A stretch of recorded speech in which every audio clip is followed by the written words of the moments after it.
حیدر اصل میں کسی پرانے کیس سے بھاگا ہوا شخص تھا۔ اس پر الزام تھا کہ اس نے اپنے بہن کے شوہر کو قتل کیا۔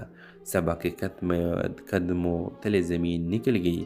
شام کو جب حیدر کے پاس گئی تو اس نے پہلی بار کھل کر بات کی۔ میں نے قتل نہیں کیا، صبا بس اپنی بہن کو بچانے کی کوشش کی تھی، مگر قانون نے سچ کو سنا نہیں۔ صبا کی آنکھوں میں آنسو آ گئی۔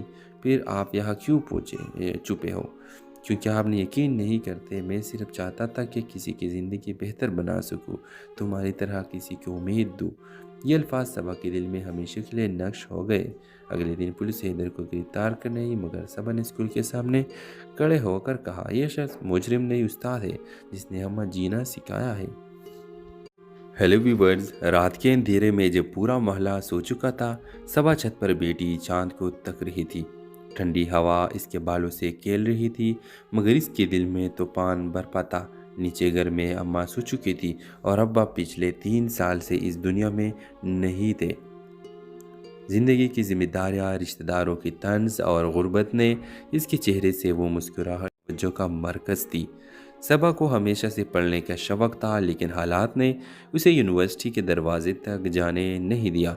محلے کی عورتیں کہا کرتی تھی، لڑکی کو تعلیم اتنا ضروری کیوں؟ بس سلائی سیکھ لے اور گھر چلا لے۔ مگر صبا کی خواب اسی سوچ سے کہیں زیادہ آگے تھی۔ وہ چاہتی تھی کہ استاذ بنے، اپنے جیسے بچوں کو خواب دیکھنا سکھائے، مگر تقدیر کے پاس اس کے لیے کچھ اور ہی لکھا تھا۔ ایک دن محلے میں ایک نیا کرایہ دار آیا۔ حیدر، خاموش مزاج، سنجیدہ چہرہ اور آنکھوں میں ایسا سکون جیسا کوئی طوفان دیکھ چکا ہو۔ وہ ایک اسکول میں استاد تھا۔ صبا اکثر جب گلی سے گزرتی تھی تو حیدر کو بچوں کو پڑھاتے دیکھتی۔ رفتہ رفتہ ان دونوں کے درمیان چھوٹی چھوٹی باتوں کا سلسلہ شروع ہوا۔ آپ بھی پڑھاتی ہے؟ کاش پڑھا سکتی، مگر قسمت نے اجازت نہیں دی۔